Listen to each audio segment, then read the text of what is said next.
In this video, I would like to talk about sales techniques. And when it comes to sales techniques, obviously those are things that can influence the behavior or the actions of other people, but they're not supposed to be a trick, or you shouldn't trick somebody into doing something by using a technique.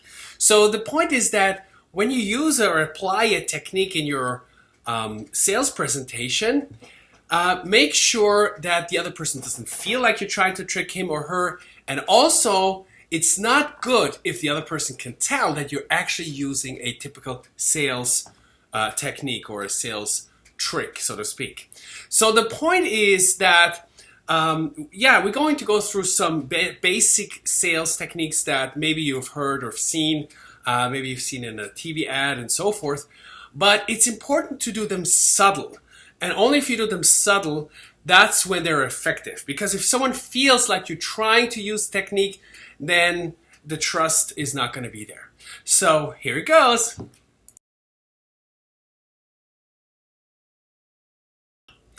The first technique is called using metaphors. Now, what is a metaphor? A metaphor is something that you take from another area of life and you make a point by explaining it in a very simple manner. For example, let's say you could say, well, look, this is like eating in a 5-star hotel versus going to the hot dog stand down the street. So there you see, that's the difference, right? Or, for example, you could say, well, you could run up a hill and run a marathon, or you could just take the helicopter without product and fly straight up to the top. Or you could say something like, well, you see, when you look at this existing product here, or this, when we talk about music, this is like a girl singing from a church choir, but our product is like Madonna singing on a stage in Madison Square Garden, okay? Or you could say something like, this is the Cadillac version, and this is the cheap car version, okay? So you take something and you use a metaphor by making a comparison from another everyday life example that people can relate to.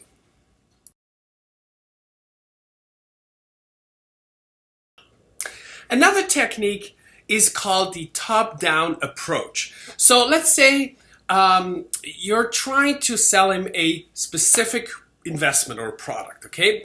Now, instead of you telling him this is what you should do, you basically develop together with the client the answer. It's almost as if it was his idea. And how do you do that? Well, let's say you want to sell him a investment into, let's say, a gold company, okay? And it's a small, unknown gold company. Now, how do you start? You could say, well, Mr. Client, if you start looking at all the investments throughout the whole world, so you start globally, you start with the entire world, where do you think you should be investing into? Do you think you should be investing into something that has great growth potential? And the answer is yes, of course. All right. So you could look at opportunities like, India, China, Russia, Europe, or North America. Where would you feel most comfortable? Well, probably North America. Okay, so let's take North America. Now, within North America, let's see if what would make sense there right now in the economy when things are a little bit unsure. Where do you think you would have a safe investment? Something, high risk, or something that's proven and solid, has been solid for many years, maybe thousands of years even. He says, yeah, sure, of course. More safe and more proven. That's right. And something like that is gold. Okay, it says, oh yeah, gold. Oh, well, that makes sense. Well, and then you go further. You say, well, when we look at big companies, like some of the biggest gold companies, they're already established, they're already here, and so forth. Well, do you think they can double and triple and quadruple in price? Probably not. Well, if we look at, let's say, a smaller company, maybe one that's, still has a lot of potential, do you think it would make more sense from an investment point of view to invest into one that has more potential? Yes, of course. All right. And this is why I recommend ABC company. See? So now the point is you start globally. It's called a top-down approach. You start with the top and you narrow it down more and more until you have your product. And you make it in a logical way so that he feels, oh, it totally makes sense. And you developed with him, let's say, that specific strategy.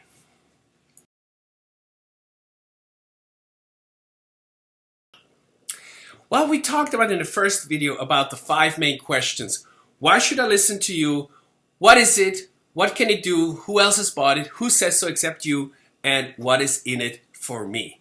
So you should basically answer all those questions before you even explain what the actual product is. So you want to make sure that you take away that initial, let's say, resistance that he has. And then also remember, the main 2 motivators are someone is driven by gaining pleasure or by avoiding fear. So for you, in order to develop the motivation in your client, you need to make sure that you can create that, let's say, deficit or problem situation. And I talked about this with the in the first video as well.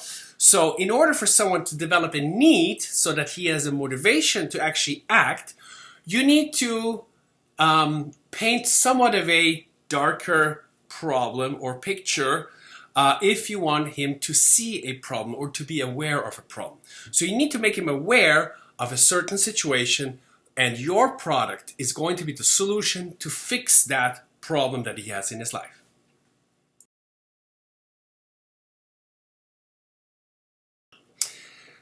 The contrast principle is a very effective technique, and I'm sure you've seen it on TV when you watched an infomercial. Basically what it does is you start with a higher price, and your product actually has a lower price, okay? And the perception or the comparison between the higher price and your actual lower price is what makes the product to appear cheap. Remember, price is always subjective, okay? Because price in itself doesn't mean anything, okay? It's what you're getting in return. So let's say you describe your product and you describe the benefits and the features, and you say it's normally $5,000. And the client says, oh, that's a lot of money.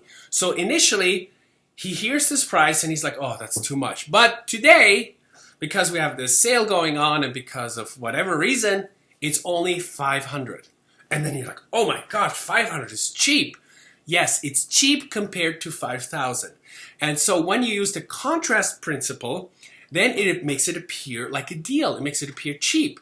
And then he has a motivation to buy. Another thing is, for example, well, here's another thing.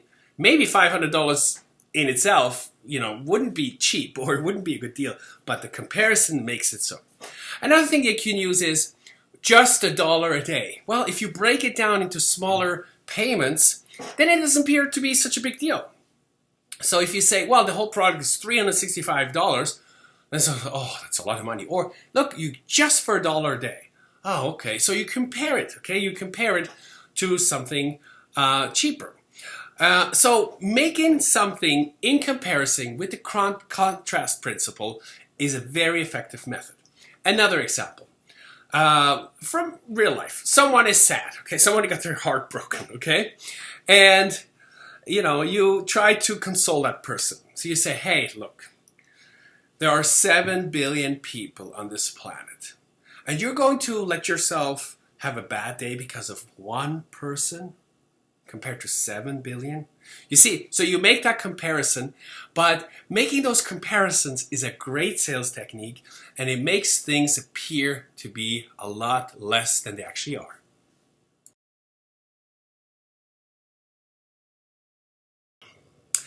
The next technique is called the assumption of a deal. So let's say you explain the whole product, you have the presentation, you go through it, and in the end you don't say, do you want to do it, yes or no? And then chances are he says no. No. You should have the kind of confidence that you say, well, I explained everything to him, it makes complete sense, and without even asking whether or not he wants to buy the product, you assume that he wants to do it, and you go, let's say, straight into the questions. So you could say something like, well, Mr. Client, so I explained all the features to you. Now, the next step is to fill out this form so we can get started. What's your address, please? And you start writing it down. So you don't even ask, oh, you want to do it, yes or no? You just act. You just do it. And by that, most people, 80% of people, they will just go with it.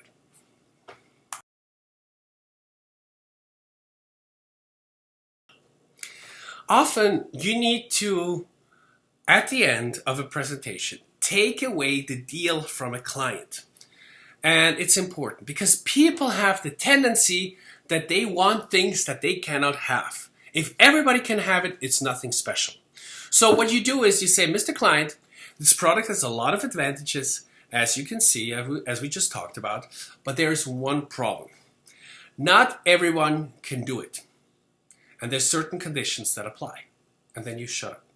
And then the client says, well, what are they? Can I qualify? And then you say, yes, maybe, but I first need to ask you a few questions, and then we can find out whether or not you can do it. And he says, okay, let's do it.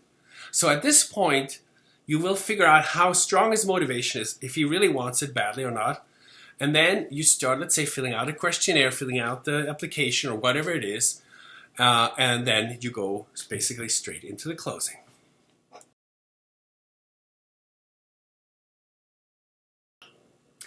Another factor is called silence. Okay, another technique is called silence. So you want to use silence as an actual technique. Now, how do you do that? For example, you ask him a question. Mr. Client, how much money did you earn with your investment last year? And the answer is nothing. And for how much longer do you want to tolerate the situation? Sometimes a look or whatever you do, whatever works for you, but just silence is going to make it more emotional. It's going to sink in more. He's like, oh, really? Oh, yeah, you're right. I shouldn't tolerate the situation. Or another situation. He says, Mr. Client, how much are you paying in tax each year? $10,000. Do you think that's good? No. Should we change this? Silence, huh? Okay. Okay. Then it gets emotional. Oh, then he starts to think about it. Then it goes, it's more emotional. And that's what you want to achieve. You want to get the emotions going, okay? And some people can hardly take the silence, okay? Often it's like that. If you're at the point where you're trying to make a point and use silence as an actual technique, then the first person who basically speaks loses, okay? So the key is to wait, and some salespeople have a hard time with that. So the key is to wait and let him speak first.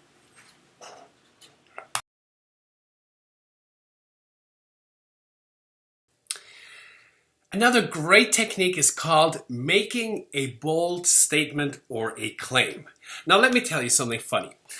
There are lies. Okay, there are very bad lies, and then there are statistics, okay? So basically, you cannot trust any statistics because statistics can be changed, can be altered, and sometimes, depending on how you put it together, it's very hard to argue otherwise, okay? And they might not really reflect reality. Now, some salespeople, okay, they use some very bold statements. Or they make some... they say a recent study has said that, and then they say a certain thing. And people say, well, a study was done, or there's a statistic based on that. And it's very hard to prove otherwise. So, but it's a great sales argument sometimes. For example, you could say, according to a recent study, 3 out of 4 men who make over $100,000 per year buy a BMW or a Mercedes. So, do you know whether or not this is true? Can you prove that statement, yes or no? And it's hard to really say otherwise. So that's why you can make certain claims or statements that are in your favor if you say, well, a recent study has shown, or according to statistics, this and this has happened. And sometimes this can be very effective, and it can take away the argument from your client.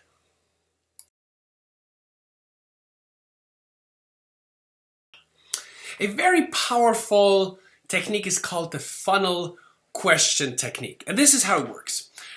You start with a series of questions that are like a funnel that lead eventually to the one thing that you want to say. Let me give you some examples. For example, number one, can you assume that your retirement is completely secure? And the answer is first, no. Well, are you getting $3,000? And then the answer is yes. Are you getting $3,000 a week? No. Do you like that? No. So what you're doing basically is you start with some general questions, or with a general question, and then the next thing is you ask an emotional question where you show a deficit, okay? So an emotional question where you say, hey, you have a problem or a deficit here. And then finally, you ask a provocative question. Okay, so that's very important. Let me give you another example here. Am I right that the investment gives you a return of 6% on average? And the answer is yes. Are you happy with it? More or less. Do you like giving away money? Okay, so that's the provocative question, okay? Or another example is, do you pay taxes? Oh, yes, of course. Do you like paying taxes? No. Would you like to get some of that money back? Okay, you see, so you start with the general, make it emotional, show a deficit or a problem, and then ask a provocative question.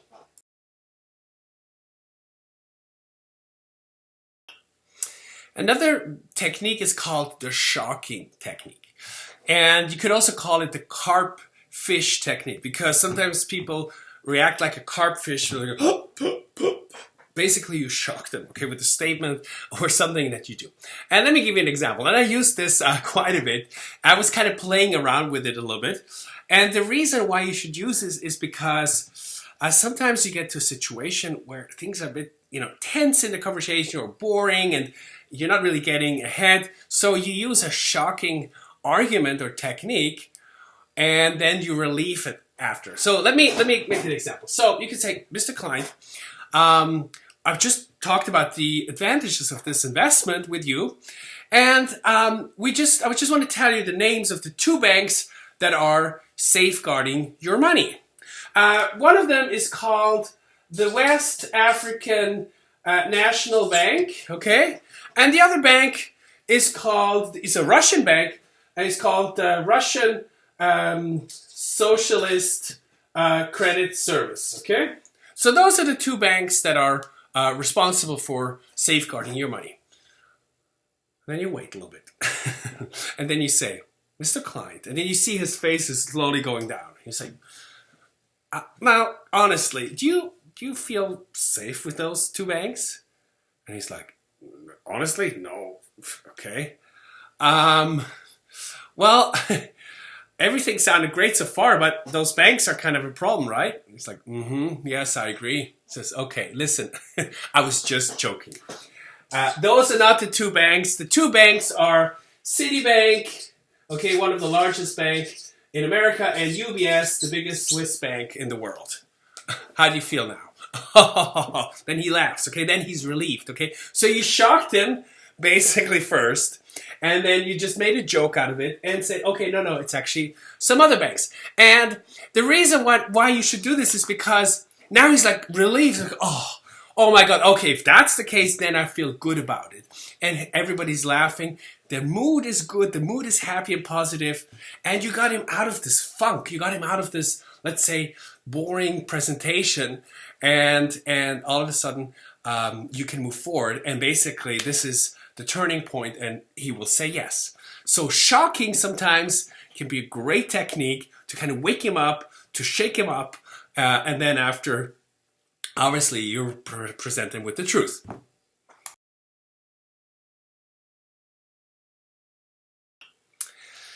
Jokes are a very effective way of dealing with clients, okay? So not everybody has the personality to make lots of jokes, and if you are not that kind of person, then maybe you shouldn't do it. But it's also good to maybe rehearse one or two jokes that you know well or that really work well, because it can change the mood, it can change the atmosphere of the conversation, and it can really make it a very positive experience for everybody. Because just remember this, if he connects happy, positive feelings with the purchase, then he's motivated to buy. If he has negative, boring, if it's not a good experience, so to speak, then he connects negative emotions or to the purchase process. So you want to use a funny story or some jokes, and sometimes it can change everything. So whenever you feel like things are not really moving forward, a joke or a good story can help.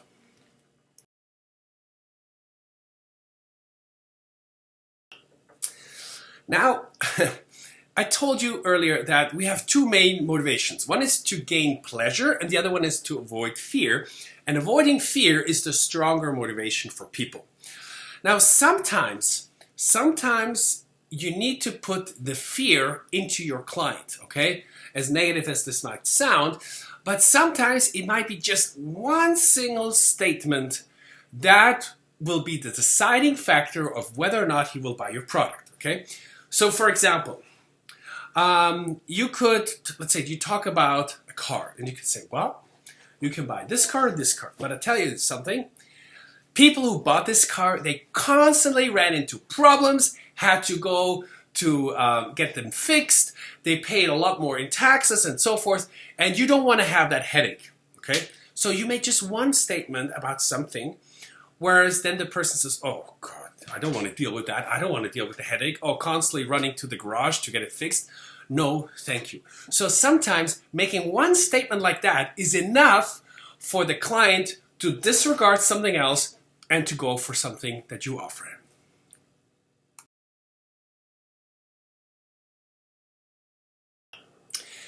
The next technique is called the interrogation technique. Well, if you ever have been interviewed by the police, okay, obviously they're great at using that technique to interrogate a suspect. But you can also use it in sales. And sometimes you have a client, and the client is kind of closed off. And he doesn't want to give out any kind of information. And even though you're asking and so forth, sometimes it's hard to get something out of him. So you could say something like, for example, let's give you the example of the police first. So the police says, is it not true that you were at the location of the 25th of this month and you were seen there? Is that not true? Yes. Okay. And then you continue without really waiting for the answer. You say, and is it also not true that you met Mr. Smith there? And then you also continue without a pause. And how can you tell me otherwise if we have all those facts on the table right here? Okay, so obviously it comes across a little bit aggressive. But sometimes with certain people, you need to shake them up and you need to say, hey, look, buddy, okay, as much as I like you, as much as I like to sell you, but right now, these are the facts. And sometimes you need to kind of be straight. Some people need a strong salesperson who tells them what to do. Not everyone, okay? It can backfire, okay? But some people, sometimes it can be, people who are a little bit more, stubborn or, who are maybe more old school. They're used to having someone like with a stronger voice or tone tell them what they should do. And sometimes, it's better to be that strong voice than to cower back and say, and let me help you with everything, and hopefully you're happy. Sometimes that's not a good strategy. Sometimes you need to just be strong, risk losing the client, but having that strong, and you can tell, you can feel when you're in a situation like that. Sometimes you just need to stand your ground and kind of tell the client, look, this is what I want you to do. And another way to use the interrogation technique can also be this, because you want to ask questions, and you want to ask questions so you can find out information from the client so you know where he's at, and you can use that information in your sales presentation. So, for example, you could say, Mr. Client, when did that horrible sickness of yours start? Since when? What did the doctor say? How did you manage financially? Did you have to get a loan from the bank in order to survive? And so forth. So you simply continue asking all those kind of questions. They're really personal, for example. But the thing is, if you keep asking, so like interrogation style, the client sometimes just gives you the answer and he doesn't realize how much he actually tells you, okay? But sometimes that helps you to gain trust that you need to in order to make the sale. So here's my main message to you. Never be afraid to ask anything. Ask personal questions, ask all kinds of things, and do it politely and do it nicely with a smile, where you can say, hey, Mr. Klein, I'm sorry if I'm so upfront and I have to ask, and you smile and you say, well, can you tell me more about that illness of yours? What exactly happened? And and you ask it like with an innocent smile, and you know what? It's very hard to resist those kind of questions. But if you have that kind of info, you can develop more trust, and you can then lead the conversation into the right direction.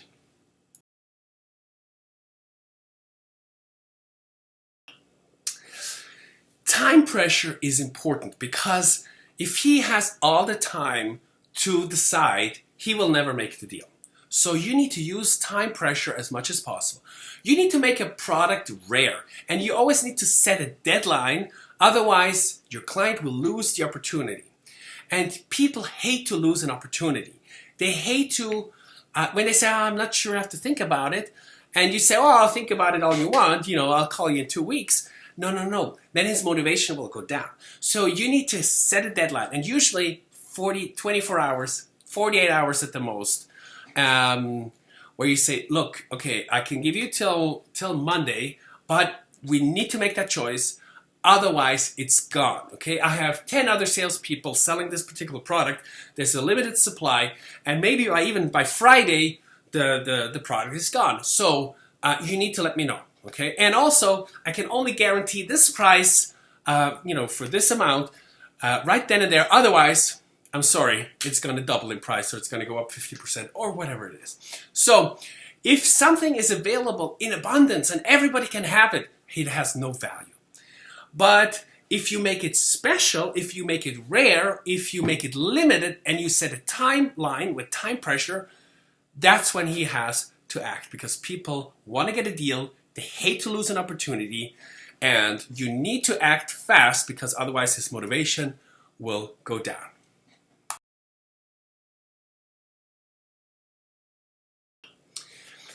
The problem with most salespeople is this.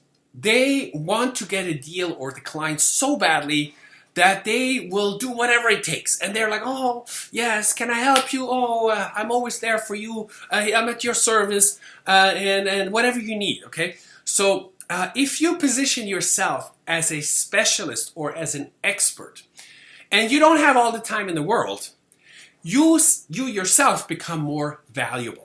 Okay, you become more important.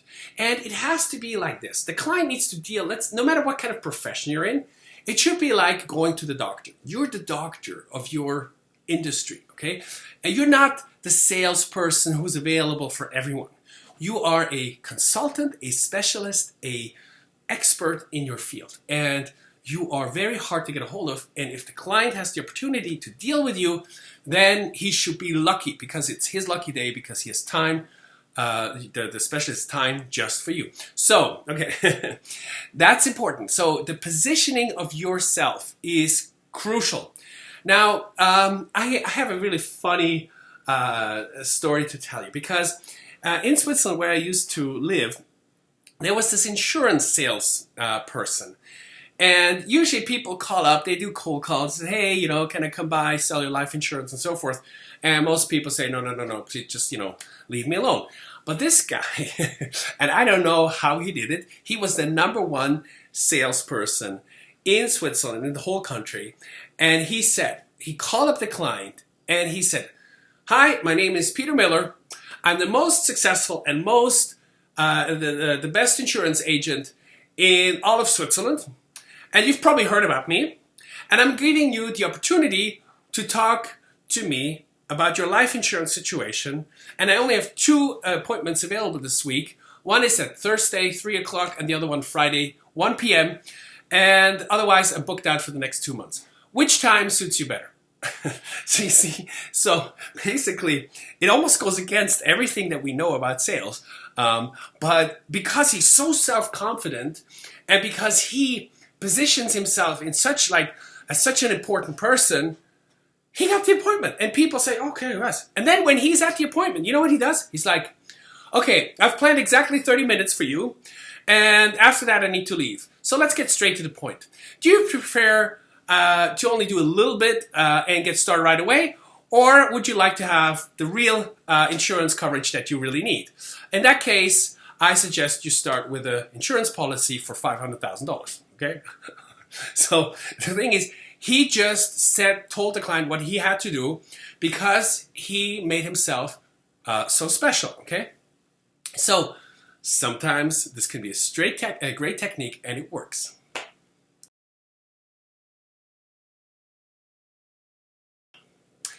Well, if you are a salesperson and you do your homework and you find out things about your client, so sometimes to find out whether or not you can trust the other person, you need to act naive, okay? And acting naive is a technique where you ask a question and you ask it in a very naive way where you're like, what about this? What about that?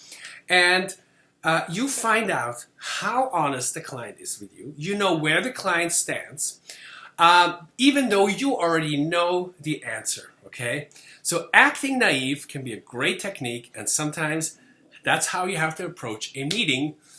You act as if you don't know what's going on, and you're just asking simple questions, even though you do know. But that gives you a lot of information, and you know how you have to proceed afterwards.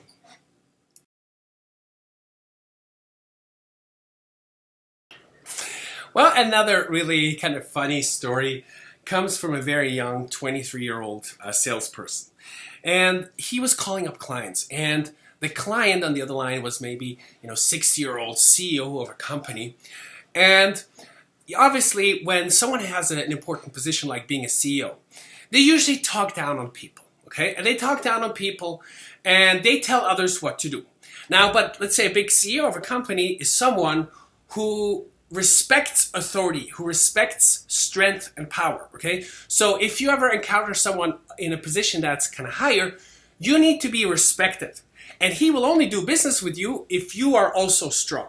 Okay, so this is what he did. So the clients are kind of like, I'm not really interested, and he was kind of telling him reasons why he should kind of, get away, go away. So, but then the young guy said, you know what? And he started kind of yelling at the client. He said, do you even know who you're dealing with? Okay. Do you have any idea who I am and how important I am and how important this call is? Okay. And I can simply not believe that you're acting this way right now. If you stop acting like a little child and sign a contract because you know it's best for you and you know it, I know it, everybody knows it. And if you continue to be so hesitant in other things in life, your life will never get better again. So I suggest you act and do what I tell you. So it takes a lot of balls to talk to someone like that, especially someone who is in authority. And depending on whatever the situation was, okay? And I exaggerate a little bit right now. But coming from a position of strength and telling the other person, look, I'm not scared of you. You can't talk down on me. I know what's good for you. I know what's right for you. And kind of having that powerful stance or position will actually get the other person to say, oh, okay, you know what? I respect you. I know what you're trying to tell me is right. Otherwise, you wouldn't get so emotional. And as I said, you can't use it all the time, okay? So this is an exception, okay? But it works, and sometimes it works on very powerful people.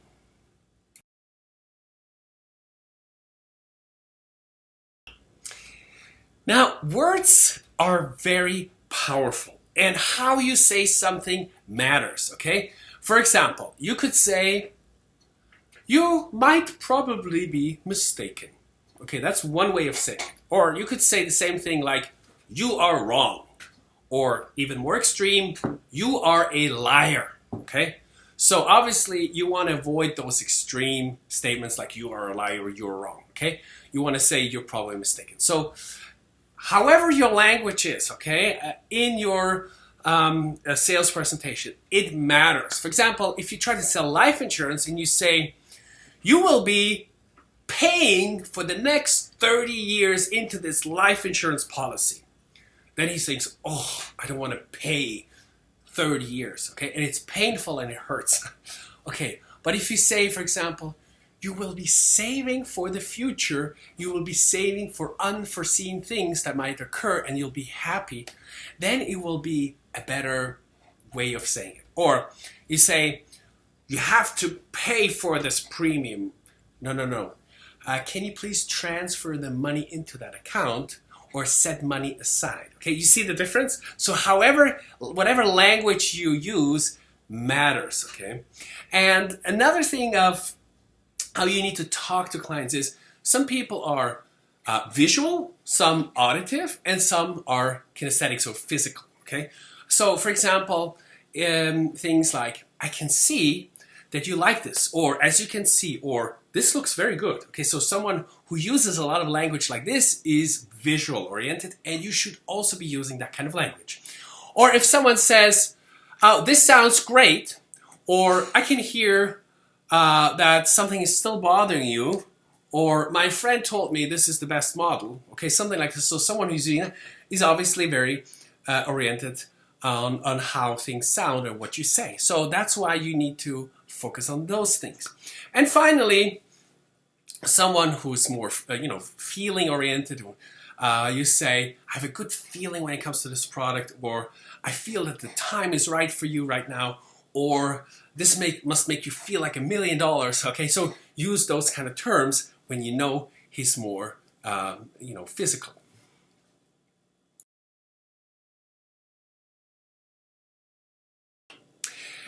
One of the key, let's say, questions or things in any sales presentation are pre-sales or pre-closing questions. Okay, for example, you have an initial meeting where you gather information, where you get what does the client really want, and you ask all kinds of questions.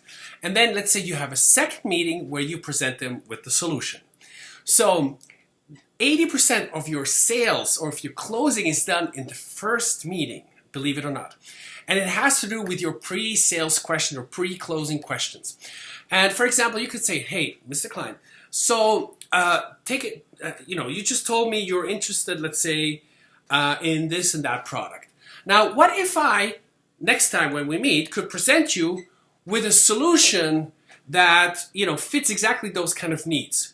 Would you be interested in looking at it? And the question, the client says, yes, sure. And if you really like what I have to offer, if you like my proposal, would you take advantage of it? And he says, yeah, sure, I would. Okay, so I understand it right that you would like me to go back to the office, and next time when we meet, I will find the right product that fits your need. Okay, good, great, then I will do it and I'll present the solution to you next week.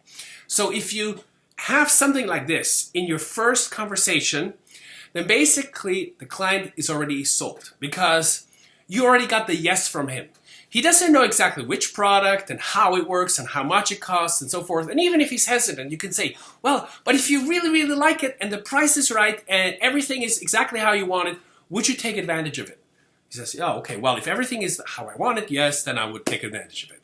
So that's what you need in every first meeting at the end so that you know what to expect in the second meeting.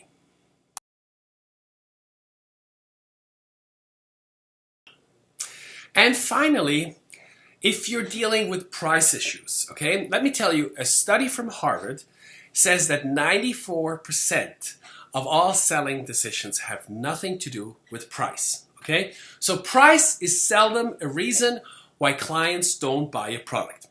Now, don't start a discussion about price. Don't defend your price with the client because you can only lose.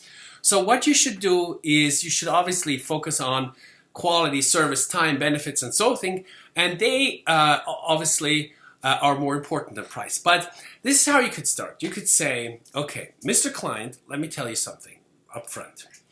Our product is the most expensive product compared to the competition.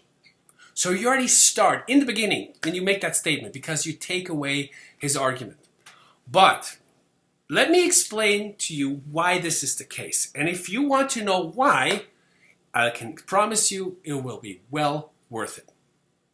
Shall I proceed?